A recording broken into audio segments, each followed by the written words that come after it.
Lagay ng ekonomiya, kalakalan, negosyo at iba pa. Atin ang alamin dito sa Ang Pilipinas Ngayon.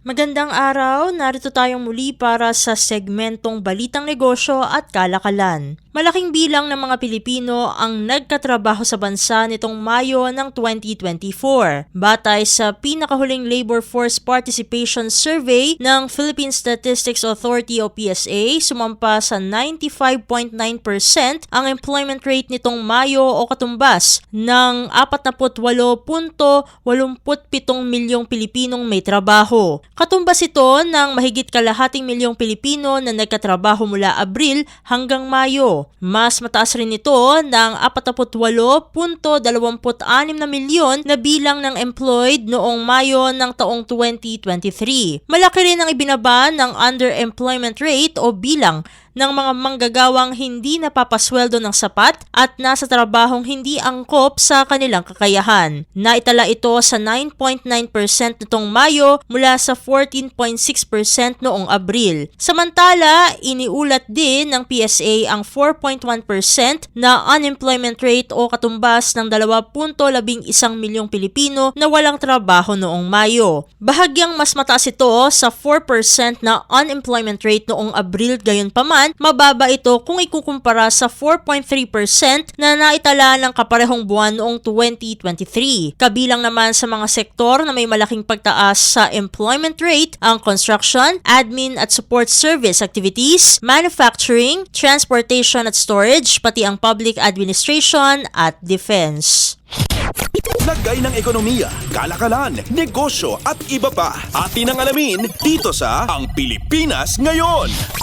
Sa iba pang mga balita, kinukonsidera ng Department of Agriculture o DA na maglagay din ng limit sa maaaring bilhing bigas sa ilulunsad na Rice for All program ng ahensya ngayong buwan. Layo ng programa na mag-alok din ng murang bigas para sa general public na bukod pa sa 29 peso program ng DA. Ayon kay DA spokesperson, Assistant Secretary Arnel de Mesa, gaya ng 29 pesos program kasama sa pinag-aaralan ang lagyan din ng limit kung ilang kilo ang maaaring bilhin sa ilalim ng Rice for All program. Ito ay para maiwasan aniya ang pang-abuso sa programa at masigurong mas madami ring mahihirap na makikinabang sa programa. Kaugnay ito, nilinaw naman ni ASEC de Mesa na tanging sa mga kadiwa centers lang i-roll out ang Rice for All at hindi sa mga palengke. Target ng DA na ilunsad din ngayong buwan ang Rice for All program at mapalawak ito sa mga kadiwa centers sa Visayas at Mindanao sa buwan ng Agosto.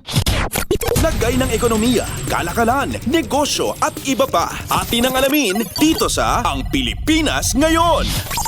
At sa pagtatapos ng ating segmento, naniniwala ang Samahang Industriya ng Agrikultura o SINAG na kayang ituloy-tuloy ng Department of Agriculture o DA ang pagbebenta ng 29 pesos na kada kilo ng bigas. Ito ay kasunod ng paglulunsad ng DA ng 29 pesos program noong nakaraang linggo. Ayon kay SINAG President Engineer Rosendo So, mayroong kapasidad ang DA para maging pangmatagalan ang 29 pesos na kada kilo ng bigas, lalo pat pangunahing nakikinabang dito ang mga senior citizen, persons with disability, solo parent, at mga benepisyaryo ng Pantawid Pamilyang Pilipino Program o 4Ps. Maliban kasi aniya sa National Food Authority o NFA na pangunahing nagsusupply ng murang bigas sa programa, mayroon ding partner millers na pwedeng pagkunan ng bigas. Ang kailangan lang umano sa ngayon ay palakasin ang kapasidad ng NFA na mamili ng palay ng mga magsasaka upang lalong magkaroon ng murang bigas ang gobyerno.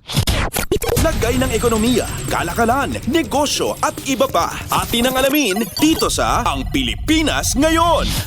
At dito na nagtatapos ang ating segmentong Balitang Negosyo at Kalakalan para sa Radyo Pilipinas World Service. Ito si Steph Vicente. Muli, magandang araw. Lagay ng ekonomiya, kalakalan, negosyo at iba pa. Atin ang alamin dito sa Ang Pilipinas Ngayon.